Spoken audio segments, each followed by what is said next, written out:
ආයුබෝවන් ඔබට සුබ දවසක්. අදත් අලුත් වීඩියෝ එකකට ඔබව සාදරයෙන් පිළිගන්නවා. අද අපි කතා කරන්න යන්නේ එංගලන්තය තුළ මේ වෙනකොට උණුසුම් ලෙස කතා වෙන මාතෘකාවක් පිළිබඳවයි. ඒ තමයි එංගලන්ත සංක්‍රමණික අර්බුදය. එංගලන්තයට මේ ගැටලුව සම්බන්ධව දිගු ඉතිහාසයක් තිබෙනවා.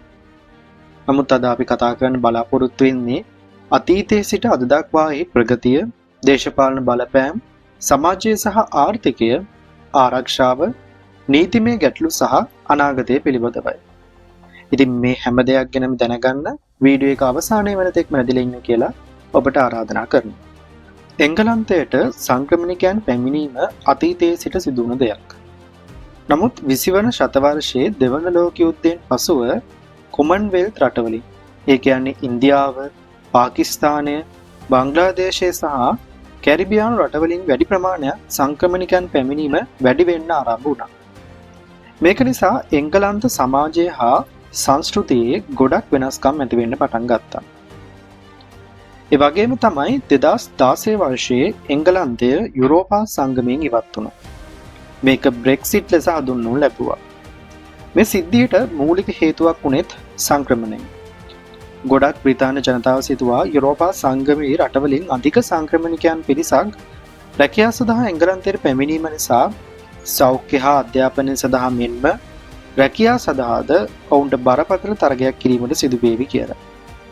මේ නිසා බ්‍රෙක්සිට් ආන්දෝලනයේදී එම තත්ත්වය ටේක් බැක් කන්ට්‍රෝල් ලෙසද හඳුන්වනු ලැබුවා.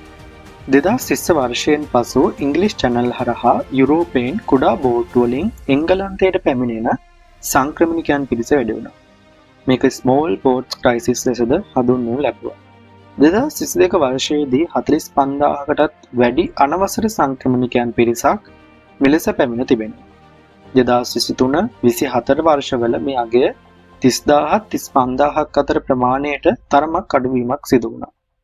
මේ අතරින් වැඩි පිරිසක් ඇෆ්ගනිස්තාන්, සිරියා, ඉරානය වැනි යුද සහ දරුණු තත්ත්වයේ ඇති රටවලින් පැමිණි පිරිස්.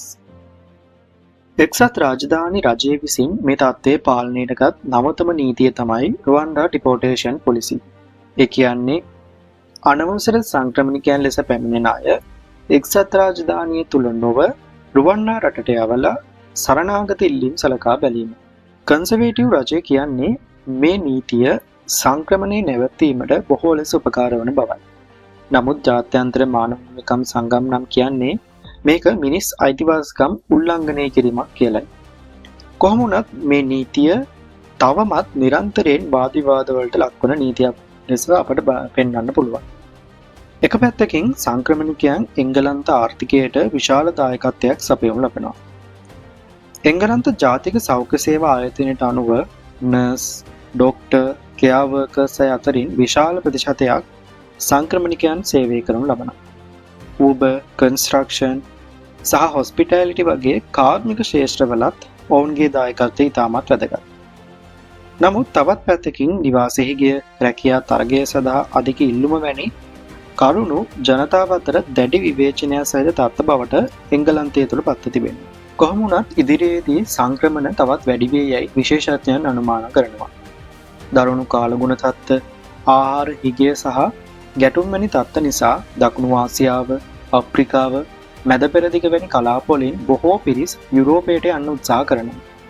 ඒකේ මූලික ගමනාන්තයක් විදිහට එක්සත් රාජධානිය හඳුන්වන්න පුළුවන් කියලා තමයි ඔවුන් පවසන්නේ. ඒ වගේම NHS යන සෞඛ්‍ය පද්ධතියේ මිලියන 1.4කට වැඩි පිරිසක් අතරින් 15%කට වැඩි සංඛ්‍යාවක් විදේශිකයන් නියෝජනය කරනවා. ඒ අතරින් ඉන්දියා, පිලිපීන්, නයිජීරියා, ශ්‍රී ලංකා වගේ රටවලින් බොහෝ අය මෙහි සේවය කරනවා. එංගලන්ත ජනතාව අඩු වැටුප්වලට NHS වැනි ආයතනවල වැඩ කිරීමට සූදානම් නැති නිසා සංක්‍රමණික සේවකයන් නැතිනම් NHS වැනි ආයතන කඩා වැටේ යන මතයද එංගලන්තය තුළ පවතිනවා. ඒ වගේම තමයි ලන්ඩන්, මැන්චෙස්ටර් වගේ නගරවල නිවාසිකයේද දැඩි වෙමින් පවතිනවා. සංක්‍රමණික පවුල් වැඩිවීමත් මේකට එක හේතුවක් විදිහට තමයි ඔවුන් හඳුන්වන්නේ. මේ නිසා මාසික කුලී නිවාසවල වටිනාකමද බොහෝ සෙයින් ඉහළ ගොස් තිබෙනවා.